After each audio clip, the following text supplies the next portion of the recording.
Bonjour à tous. Vous me connaissez très bien. Je ne vais même pas me présenter, mais je me présente quand même. Mon nom est Sapolo Bouele Brown. Aujourd'hui, je vais vous parler de l'opération Mbate Abakolo, faite par les autorités brazzavilloises, bien entendu de la police. Elle réveille le vieux démon de la haine entre les Brazzavillois et les Quinois des années 70, 80, 90. Boma, Boma Quinois, Boma Zairwa Tika Nyoka. Et je me rappelle encore vers la fin des années 80, le fait Georges Mbana, c'est lui qui était à la radio, et il animait une émission à la télé, Kebana Camera, qui donne ce qui est le côté négatif des Quinois, voilà, Bazaba Miyibi, Bariko Sala qui prostitution, Bazaba criminel, Baza très sale, Balataka bienté, Baza méchant, Bazé lenguité. Polémique, il y a combattu un peu entre le dégouvernement Congo-Brazzaville et le Zaïre à l'époque. Bakinois ebele bazoyeba makambo ebele te na mokili baza koignore makambo ebele tozo comprendre te ndenge nini tokoki kosala identité moko ya biso moko. 2 245 000 km² ya superficie en mboka comme la République démocratique du Congo. Mais on n'a pas besoin d'aller au Congo-Brazzaville pour aller faire quoi là-bas. Vous allez go to Batumoko, olongwe Kinshasa, ok Matadi, olongwe Matadi, ok Bukavu, ok lona pomme de terre, olongwe Bukavu, ok Gemena, oye kolona Makemba, olongwe Gemena, ok Basankuso, na collectivité à Ouensens, ok Bukambinzo, ok lona café, cacao, business. Ndenge bandeko na biso ba Camerounais basalaka na Cameroun na ba Nigérien. Tout ça qui bateau qui nous côté ka sachet mai na Congo Brazzaville te. Tout ça qui bateau to ça la prostitution te na Brazzaville te. Bo pesa ngana no kombo ya moto o ya uta Brazzaville ayeko somba lupango na Kinshasa. To ayeko somba mutuka ya luxe ya sika na Kinshasa.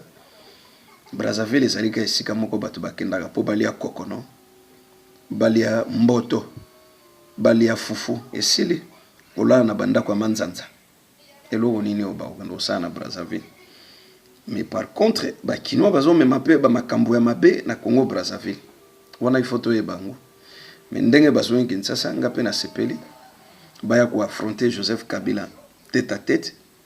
Baya ko vivre réalité à Kinshasa. Parce que makambo belé bayo kwa na musika na ba radio na ba télé mais baya siko sur le terrain pas vivre.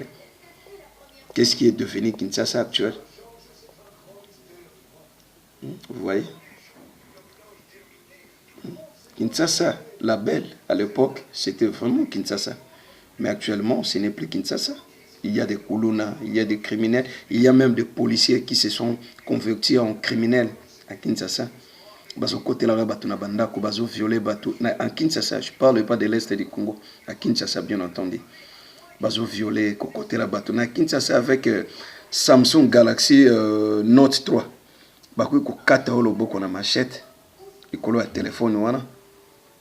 Mais à quoi bon c'est quoi ko vivre na mboka na wana? Le Congo n'est pas gouvernement. Gouvernorat moko ya malonga ezana Congo ezalité. Les gens sont devenus des Kuluna. Plus de 410 000 orphelins, 410 000 enfants orphelins dont ses parents étaient des militaires. Boba bundi ba guerre wana nyonso. Bana wana tile le gouvernement zo bango en charge té.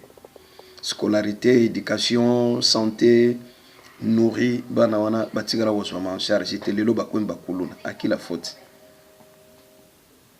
Sengeto zo ba responsabilité na biso na maboko. Parce que boye Congo est en ruine. C'est un chaos total, sans le savoir. Merci beaucoup aux autorités brazzavilloises d'avoir effectué une bataille à Bakolo. Malgré tout, les conditions humaines, mais c'est quand même quelque chose de très important pour nous Quinois. Tout tirer les leçons là-dessus. Parce que tout le monde comme si rien n'était. Mais quand mineno ezoleka na Congo tozolobela soute tozolobela ka bateau ba refoulé. Et les lots qui ba Brazzaville ba refoulé 10 000 Kinois. 30 morts ou bien 40 morts. Et vous ne parlez plus des Rwandais qui ont tué plus de 8 millions de Congolais. Magamba Rwanda et Sili. Bolobelasso Rwanda te Kagame et Laurent Kunda. Vous ne parlez plus d'eux. Et comme ici au Brazzaville, mais Brazzaville, vous avez zongi ba Kinois, a bomi bango nyon sauté. Zongi bango na mboga na bango Kinshasa. Mais pas le Rwandais. Les Rwandais nous ont massacrés comme des mouches, comme des insectes, en quelque sorte. Tout ce qui est l'autorité brazzavilloise, ceux qui m'a refoulé ba Kinois, ça vraiment d'une manière pacifique et humaine. Ba pesi bango avertissement, délai à 3 mois que ba Kinois to lingi bino société na Brazzaville parce que bozo sala bozo ba mine. Et tout ce qui est dit là-bas au Congo Brazzaville que ba Kinois baza ba criminel, baza ba violent, baza ba assassin, c'est vrai aussi. C'est pas faux. Mais c'est une bombe à retarder parce que ndenge bazongi wana ba kuluna na nyonso ndenge bazongi Kinshasa. Et vous allez voir ce qui va se passer. Et 3 à 4 mois après. 3 à 4 mois après, moi j'ai vu des gens même à la télé qui n'ont pas de famille à Kinshasa, mais bazongi ici à Kinshasa. Na Kisangani ba famille nyonso esi bakufa, na Bukavu ba famille nyonso esi bakufa. Mais ils seront qui? Qu'est-ce qu'ils vont devenir tous ces gens-là? Ba kolona kaka. Donc Kinshasa c'est comme envahi na ba kolona Kinois. Oyo bauti na Brazzaville. Basangani suna ba kuluno bazalaka na Kinshasa. C'est désolant. Et qui dit le gouvernement Matata? Boussibé, absolument rien. Azozo bango na considération te. Et bino siko ba congolais bo vandika wana pona ko critiquer ka autorité brazzavilloise. Il faut voir grand, il faut voir devant. Atawu to sunga ba Brazzaville na 97 tango ba yaki bakimaka guerre le Subana na Sasso, ça n'a rien à voir. Bango pe basunga biso na makambo ebele soki bozotala dans l'ombre. Il y a plus de Kinois qui vivaient à Brazzaville que de Brazzavillois à Kinshasa. Boye bango te. Biso peta en guerre ezalaki ya Kabila avec la Fidèle Bakinois pe bakimaka kuna. Mobutu quand il a fouillé avec tous ces gens là, bakimaka à Brazzaville, bakinois tant makambo ya bakimaka pe à Brazzaville. Donc to sungana biso na bango to zali eloko moko. Mais il y a besoin de ça, la prostitution, la kuluna, la biloko pamba. Aucun pays peut accepter ça. Aucun pays. Angolais ou tu refoulé biso dernièrement. Pourquoi ni tolo bakite? Toujours baga à Brazzaville parce que bazali moi mboka ya muke 3 millions d'habitants ngoto fongole bango miso. Est-ce que toi ko se rapprocher ko se reprocher na babuzobo biso sala galibanda? To changer peu ba mentalité.